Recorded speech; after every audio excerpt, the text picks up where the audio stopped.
Hey YouTube.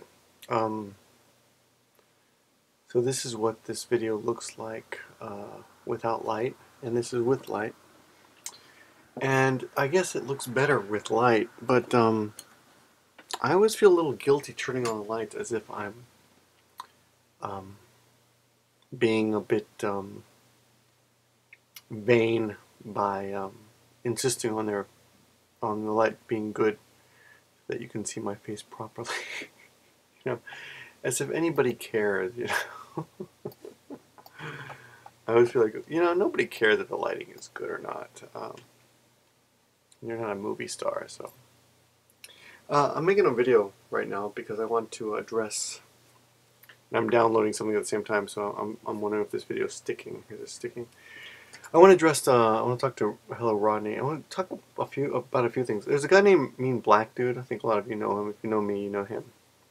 Probably. But if you don't know him, you should know him. Great guy. But Mean Black Dude, made a video a while ago asking if he had affected anyone or if anyone was taking on his personalities, and or basically asking the question if we us out there, anyone out there, God, what a terrible communicator tonight, if anyone out there is learning anything or taking on parts of anyone else's personalities. And I gotta say, yeah, of course, yeah. You guys are affecting me. People who only comment and people who make videos. One of the people I look up to quite a bit up on here on this site is Hello Rodney. I made a joke video about him last week. In the video, called his videos boring, and I said he wasn't giving people what they wanted. And although I do half mean that, but it's kind of a compliment, because if you really gave people what they wanted, I would just take off my clothes, sit in the bathtub, and talk about how to lengthen my penis, and I mean, that's really that's it, I mean, it would be something really shallow or silly or stupid or sexual or disgusting, something ridiculous, because that's what people want. People are silly. So actually, the fact that Hello Rodney, does not give people what they want is, in a way, he is not selling out. That's one thing I like about him. He'll often make a video that says, boring in the title. It'll say long and boring in the title. And often those are some of his best videos. He does. I mean, yeah, but let's be honest. This is YouTube. This is short attention span. Heaven. Um, people don't have the patience to watch anything. And I gotta admit that once in a while I'll give into that and I'll try to make a really short video. And even people who I think are like-minded, as in they are people who appreciate quality over quality over, I guess quantity wouldn't be the word here. They appreciate quality even if it takes them a long time to get through a video over short, stupid videos. For example, Go Kurt is another example of someone who makes actually thoughtful videos, but he'll pop on my short videos once in a while and say, thanks, for making a short video. Because he doesn't want to, wade through a long, boring video. So. And me too, I mean, I'll be honest, I'm trying to watch a lot of people at the same time. Maybe that's my problem. Maybe I'm stretching myself too thin by trying to watch so many of you guys. I mean, maybe I really need to just cut back, and then I would appreciate the videos longer. I mean, like when I click on a long video by, well, for example, by Hello Rodney, I'm realizing that this is going to take me 15 minutes to watch, 20 minutes to watch, and it's going to slow down my, I'm not going to be able to watch like 10 other videos because of this one, but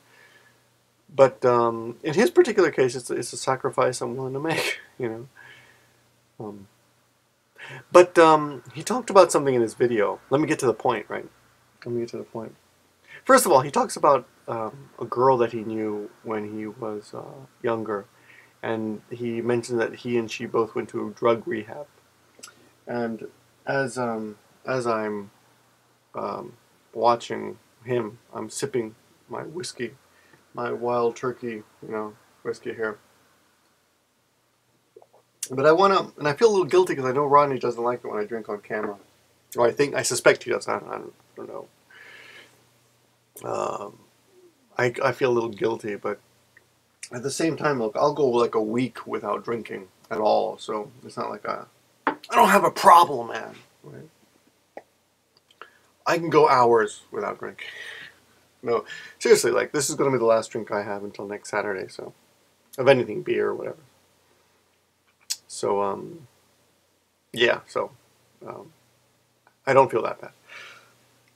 But he talks about a girl that he met in rehab and how it turns out that she was like she went nuts later. Like they used to have something really good and special, and years later, it turns out she like wigged out and killed herself. Well, that's what I got from the video. But anyway.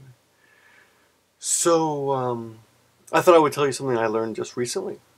Um, I dated a girl for 2 years in college, and I spent about a year and a half traveling Central and South America, backpacking with myself and with friends. I mean, by myself and with friends. And then I came back to New York. I went to New York University, and I came back to school. And I didn't know anybody because I'd been gone for so long. And I was taking I think it was abnormal psychology class. I minored in psych and almost majored, few almost double majored there. But anyway, in the psychology class, I met 3 girls, um, and they were all kind of friends and stuff. And I won't say their names, but let's just call her uh, S1 because there was actually 2 S's. So anyway, S1 was a really nice girl, and due to certain circumstances, I was, which is another long story. I had to leave my apartment because I had a guy who was trying to kill me. Ridiculous story, but maybe I'll remind me to tell you that story if you're interested. But I had nowhere to go. I was afraid to go home because this guy was waiting for me with a baseball bat. So she let me say. She said, "Hey, well, you can come stay on my couch." And she was living with someone else. So I went there, but I was kind of friends. I was friends with both of them, but uh, they didn't have boyfriends, and I didn't have a girlfriend, so there was always that possibility. I was a kid. I was young. I was 20 or something, or 21. How old was I? I don't remember, but I was 20 or 21. So I stayed on the couch, and we just stayed up all night talking. Just stayed up all night. Me and S, and one thing led to another. We started, kind of hanging out closer. It was really cool. We talked so much, and then one day she tells me, I don't know if it was the same night or the next night, but she tells me she had been hospitalized for schizophrenia. And I was like, oh my God, I freaked out. Because I didn't know what it was. We're laying there in bed, and nothing had happened yet.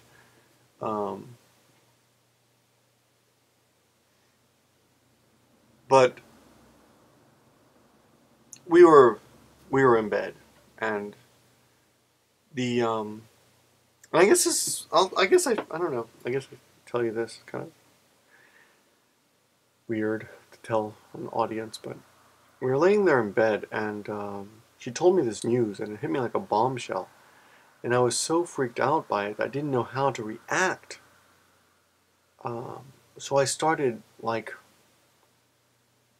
I think trying to distract or change the subject or something, distract her, distract me by moving in on her. It was weird. Like I didn't know what to do. So I tried. We started, screwing around. And she was, she being brighter, like most people being brighter than I was. She's like, no, dear, this is for the wrong reasons. So we stopped. She went to the bathroom. She smoked, right? She came out of the bathroom. Still freaked out. She came out of the bathroom. She was holding her cigarette in her hand over here. She had this tendency to kind of hold her hand like loosely in a really cool way. And I guess she kind of reminded me of Katharine Hepburn a little bit. She was very cool and tough at the same time. And when she came out of the bathroom holding her cigarette, she hadn't had it on the way in, and all I saw, I'd gotten up and I was like walking around the room or something, and I saw the flash of light from her cigarette, and I swear to God, in my mind, I thought it was like a butcher knife.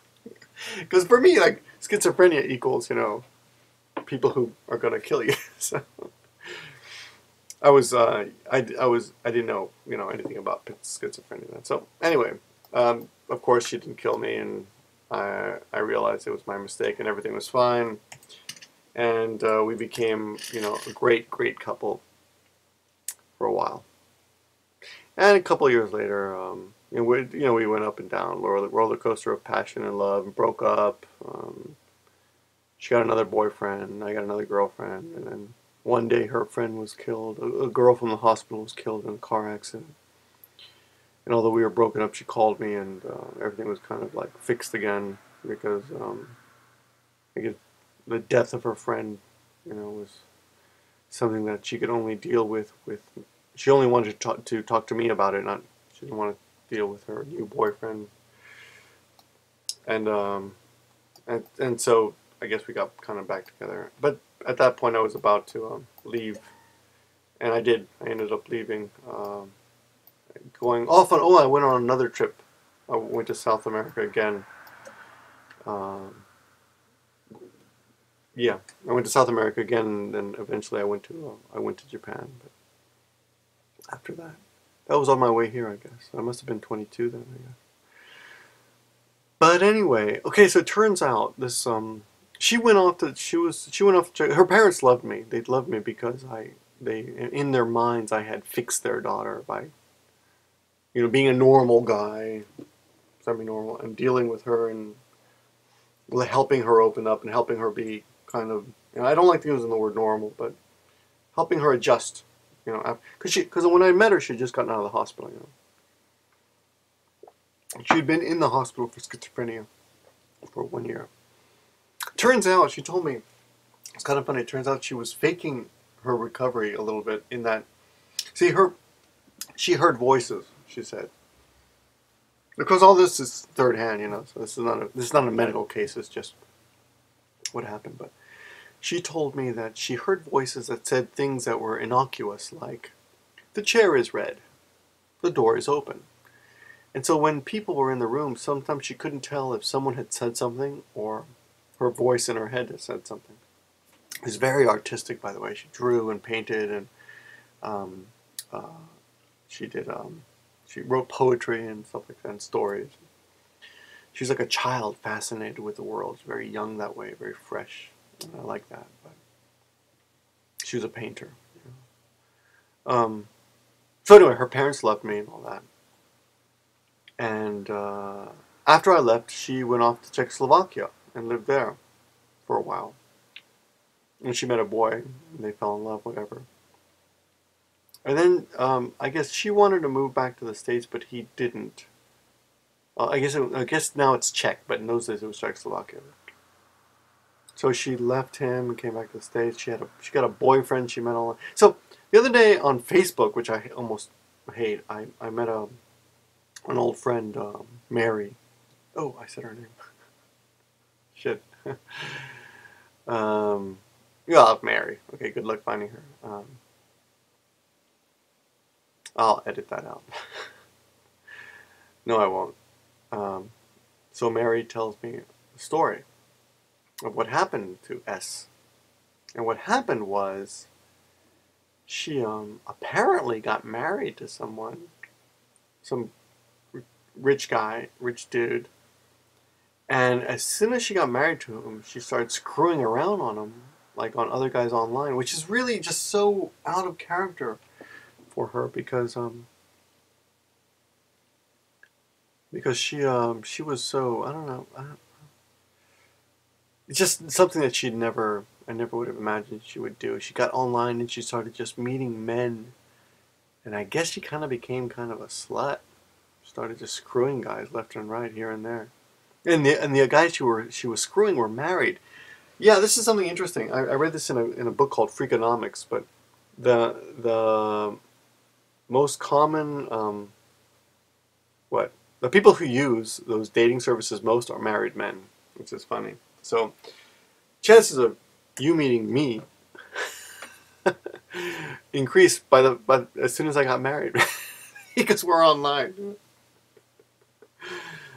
So apparently she met a bunch of married men online and ended up screwing over her husband, divorcing him, taking like a lot of his shit, you know, because, you know, divorce laws and stuff. Then having a baby with one of the married men she had. I think she had a couple of them. And living, now she lives with him. So, you know, what a mess. I mean, I can't imagine if that had been me, you know, and I had, you know, who know, well, you know, you can't, nobody knows what would have happened. Like Rodney talks about this girl that kind of fell apart. But I don't know, Rodney. I mean, if you think about it, maybe she would have been different with you. So you don't know. You know, people affect each other. People affect each other. We all affect each other, you know. It's not just the butterfly effect. I mean, it's not something that's so minor you won't even notice. It's everything. It's anything. These videos, you know, watching Rodney's videos affects me. He makes good videos. So that's my story about a girl that just, you know, I guess in the end, was I lucky not to have married her? Well, I don't know, it's kind of a moot point because I just wasn't in love with her, so, you know, whatever. I mean, I didn't marry her, and she went off and went nuts and did crazy things. But, you know, what's funny is I think what she did has nothing to do with her schizophrenia. It was just who knows? But who knows, you know? Who knows? We lost touch. It's weird that our old friend Mary and I kind of reconnected online, but we haven't spoken since. You know, it was a couple weeks ago, I guess now. Okay, that's my video about screwed up relationship. See you guys later.